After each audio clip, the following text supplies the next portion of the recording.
meses, desculpa se eu me emocionar um pouquinho quando eu falar dele. Tem 9 meses, ele lutou 2 anos contra o câncer. Ele descobriu no dia 14 de dezembro de 2014 que tinha leucemia.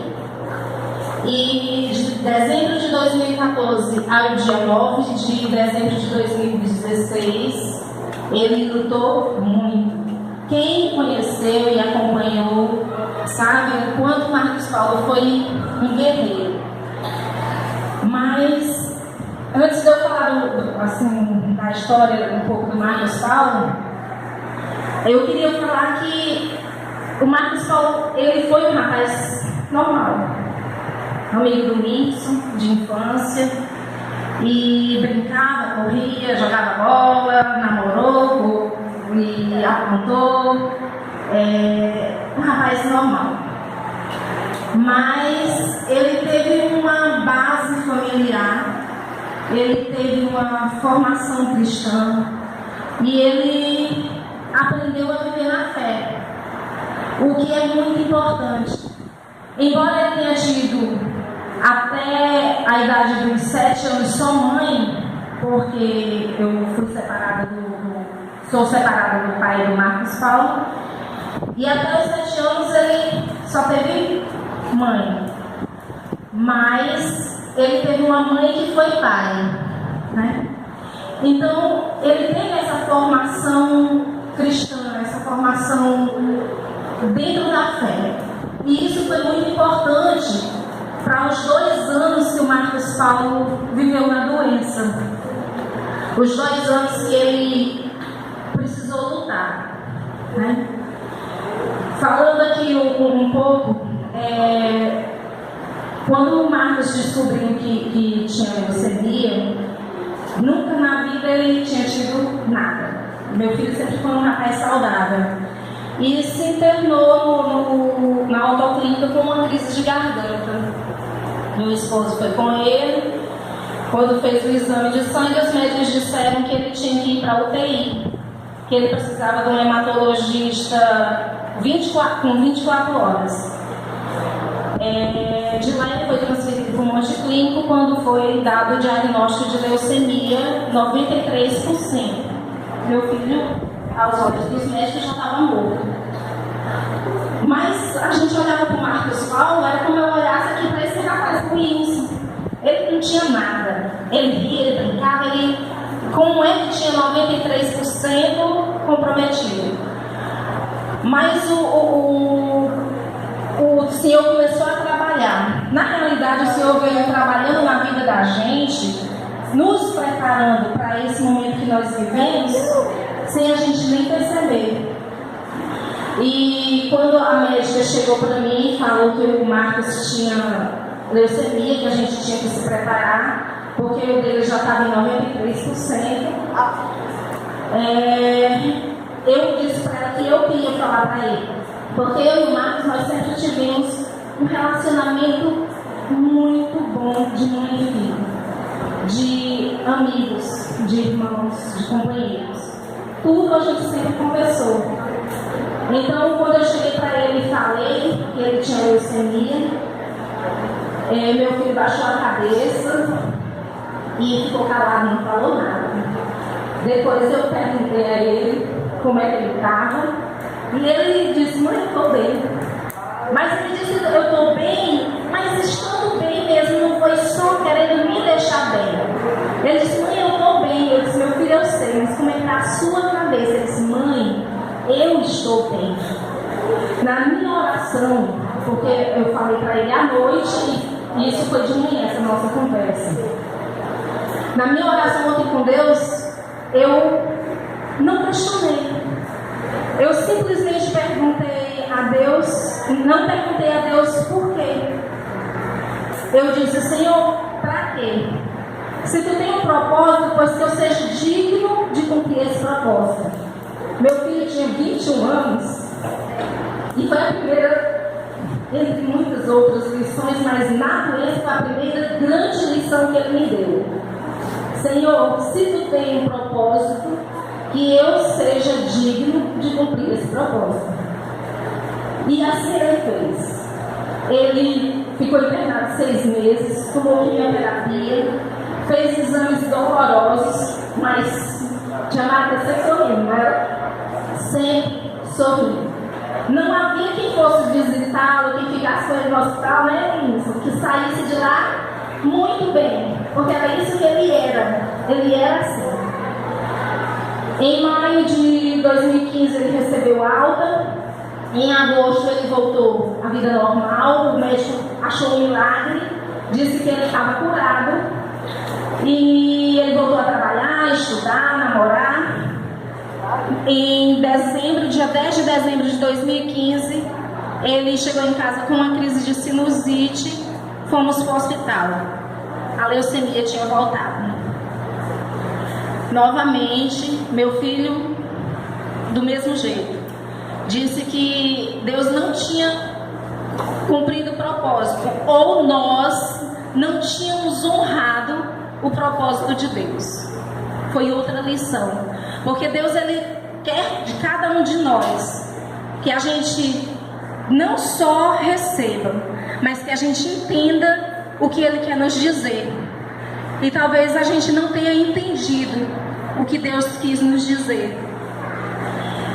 Ele conseguiu, num quadro, atualmente, para você ter que encontrar um doador de medula, a cada 100 mil pessoas, uma é compatível.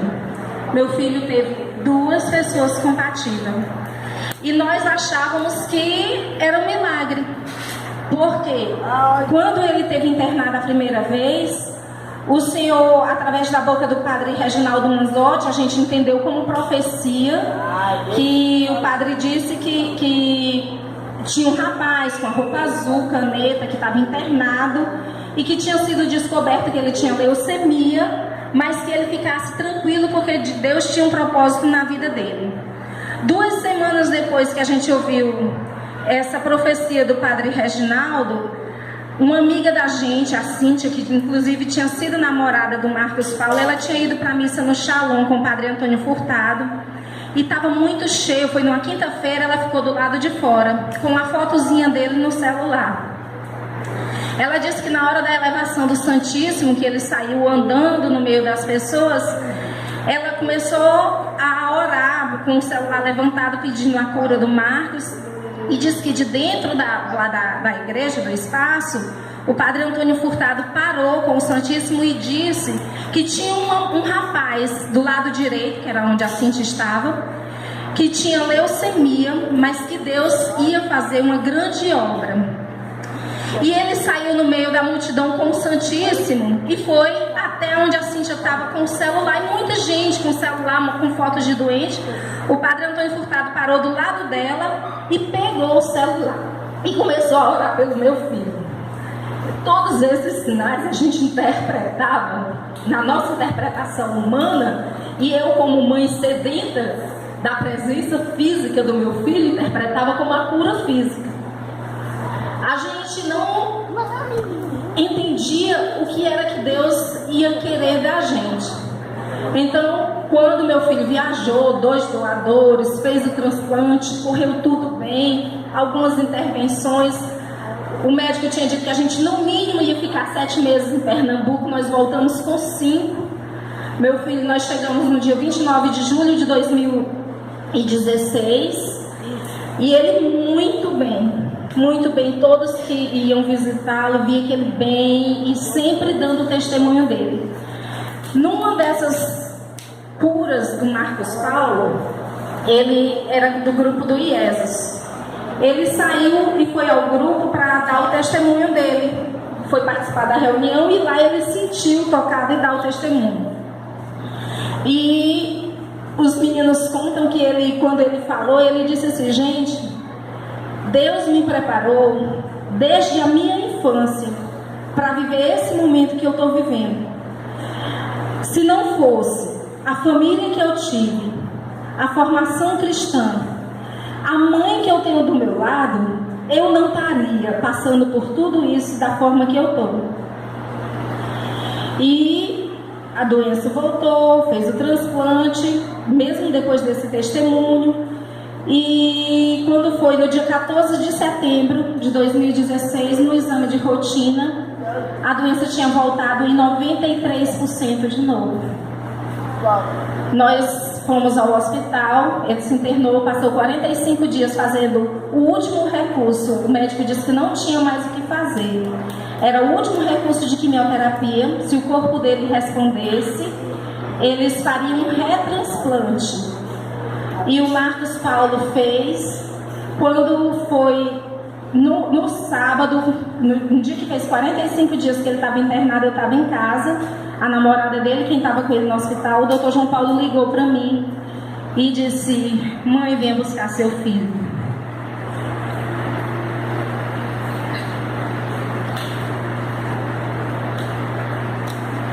Porque a medicina não tem mais o que fazer por ele. Eu falei para o Dr. João Paulo: doutor, hoje eu não vou. Hoje eu vou chorar tudo que eu tiver para chorar. Hoje eu vou ficar doente em casa. Amanhã eu me levanto e vou buscar meu filho. E assim eu fiz. Eu passei o sábado inteiro chorando. Mas como meu filho tinha me ensinado, eu não disse: meu Deus, por quê? Eu quis fazer com ele, eu quis ser imitadora dele. E eu disse: meu Deus, pra quê? E fui buscá-lo no domingo. E tomei a decisão de não contar ao Marcos Paulo que a medicina não tinha mais o que fazer por ele. Foi uma decisão muito difícil, porque ele tinha o direito de saber, ele tinha o direito de querer viver aqueles últimos dias que Deus tinha dado para ele da forma que ele quisesse. Mas eu, como mãe, eu optei que o meu filho acordasse todo dia acreditando que ali era mais um dia na graça de Deus e não que podia ser o último dia na graça de Deus. Então eu não contei, mas Deus providenciou que ele soubesse. Numa mensagem, no mesmo dia, numa mensagem que eu passei para minha sobrinha, ela tinha passado um áudio para mim, perguntando como era que ele estava, e eu estava em prantos. Eu gravei a mensagem no Zap, dizendo que os médicos tinham desenganado. E embaixo da mensagem, do áudio, eu coloquei assim: Tanara, mas ele não sabe e eu não quero que ele saiba. E eu esqueci de apagar a mensagem. Eu não sei quantos dias depois, um dia, ele pediu meu celular para ligar para a Daíse, que é a namorada dele. E ele sabia assim, eu ficou mexendo no meu celular, meu sobrinho estava com ele no quarto. Quando meu sobrinho, ele deve ter visto, ele não sabe, eu não quero que ele saiba, e ele ficou com curiosidade de saber e colocou o áudio. Quando ele colocou o áudio, o meu sobrinho estava com ele no quarto, ainda tentou tomar o telefone e ele disse: Diego, deixa quieto. Ouviu eu falando que ele estava desenganado, e o Diego foi e disse assim: e aí, Marcos, cara, mas não vai desistir não. Ele foi, olhou para o Diego e disse: essa palavra não existe no meu vocabulário. Aí eu, Diego, e tu vai contar para tia mamar? Aí ele disse assim: se a minha mãe não queria que eu soubesse, pois eu não sei de nada. E o meu filho faleceu no dia 9 de dezembro. E ele foi quem me enganou. Eu não sabia que ele sabia. E Deus, ele foi tecendo, ele foi sendo grandioso e misericordioso com todo mundo. Na última semana de vida do Marcos Paulo, Deus, ele foi manifestando o poder dele de uma forma que só quem crê em Deus mesmo entende. Meu filho faleceu na madrugada de quinta para sexta. Na terça-feira, 11 horas, eu recebi uma mensagem no Facebook, no Messenger, de uma pessoa que eu não via há 30 anos, que ela foi da cruzada eucarística comigo, pedindo que eu ligasse para ela. Eu não sei porquê, mas Deus sabe, eu liguei. Ela deixou um número e eu liguei. E quando eu liguei, ela disse assim: Marliane, eu tenho orado pelo teu filho. E Deus me deu uma missão muito árdua. E eu questionei, eu debati com Deus, eu disse: Senhor, eu não vou fazer isso. Tem 35 anos que eu e a Marliane, a gente não se vê, tem 30 anos. Eu não vou ligar para ela agora para fazer isso. Mas ela disse que o Senhor continuou cobrando dela e ela colocou Deus à prova. Ela disse: pois eu vou colocar uma mensagem no Facebook. Se a Marliane ver e me ligar, eu falo. Eu vi e liguei. E ela disse: Marli, o Senhor me disse que essa semana vem buscar teu filho. E que você fique com ele a semana toda. Abrace, beije. E que se você tiver alguma coisa para pedir perdão, peça. Se tiver alguma coisa para perdoar, perdoe. Porque essa semana ele vem buscar o Marcos Paulo. Eu fiquei com ódio. Porque não era o que eu queria ouvir. Quem é mãe aqui sabe que não é o que a gente quer ouvir. Eu orava todo dia, me ajoelhava e clamava e fazia texto 2 vezes por semana lá em casa. E fazia tudo que o Padre João dizia e tudo que as pessoas falavam e dava todos os chás, porque eu queria a cura física do meu filho. Eu não queria ouvir uma pessoa dizer: o Senhor vem buscar ele essa semana.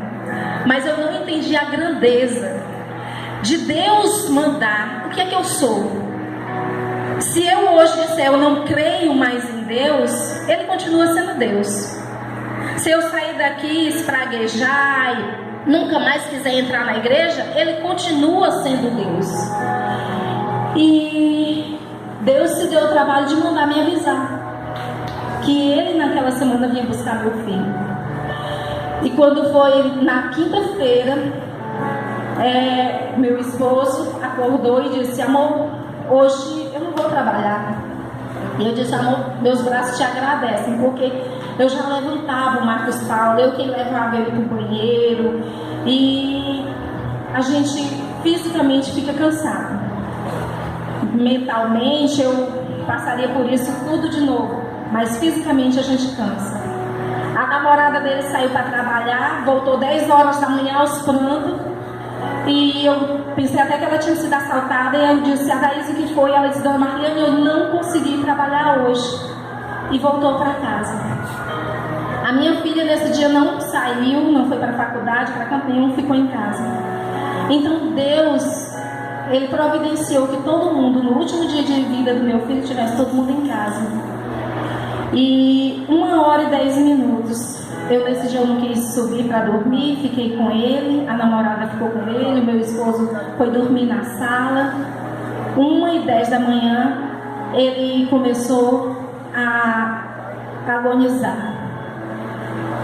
E é a pior visão que uma mãe pode ter, é de um filho. Você saber que ele está ali dando o último suspiro, que vai ser a última vez que você vai ver o olhar dele, e você não poder fazer nada. Você clama a Deus com uma vontade de dizer assim: Senhor, me leva, mas não leva ele. E mesmo assim, na hora da morte, meu filho foi lindo. Ele parecia que não estava morrendo, parecia que ele estava indo dormir.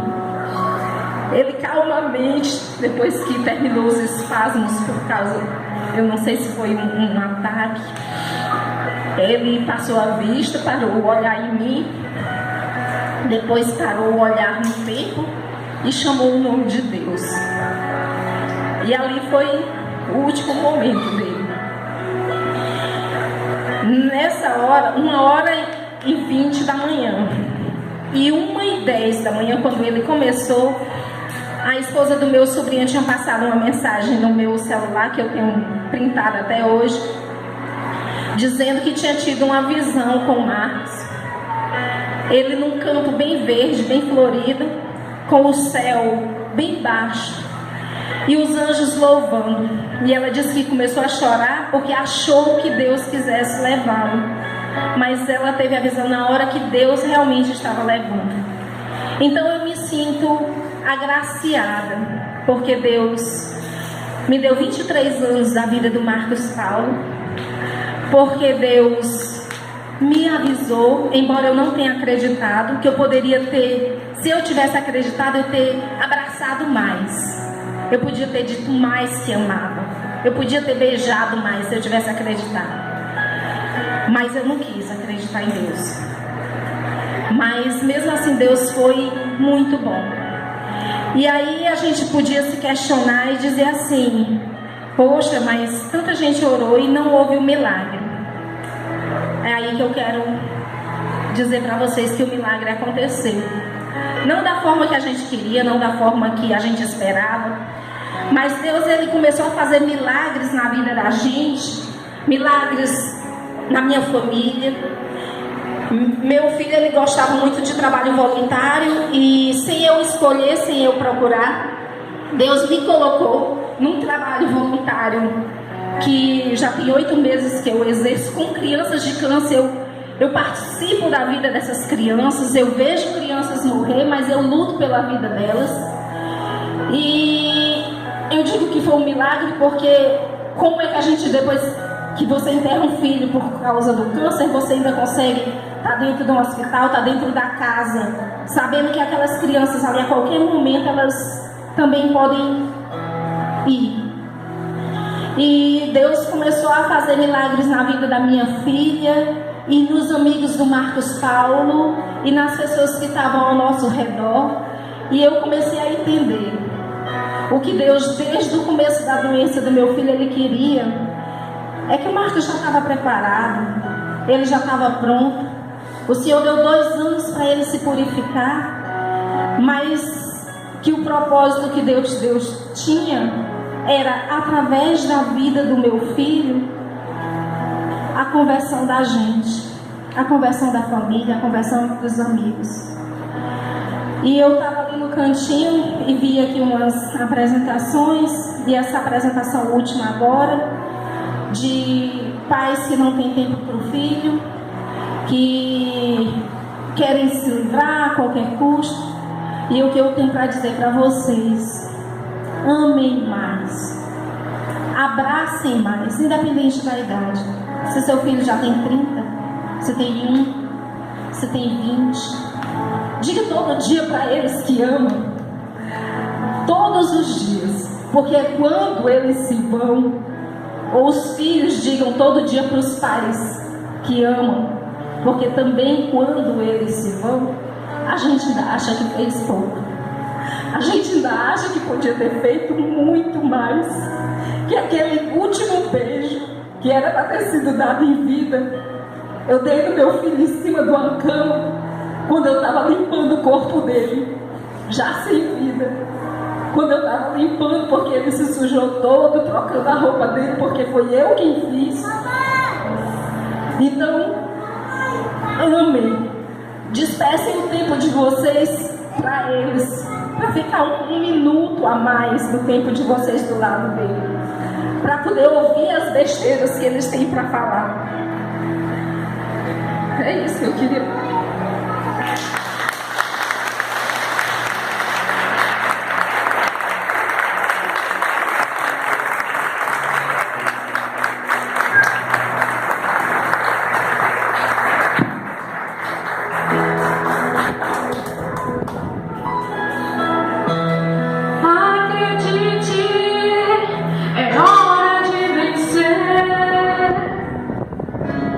Essa força vem.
gente queria agradecer a Marliane pela sua disponibilidade, por poder vir aqui hoje para passar essa mensagem para cada um de nós. Acredito que nós entramos numa pessoa e vemos a outra. Que a primeira coisa que nós sabemos ao chegar em casa é abraçar nossos filhos, nosso pai e a nossa mãe. Então que a gente possa rezar uma Ave Maria para o Ave Maria,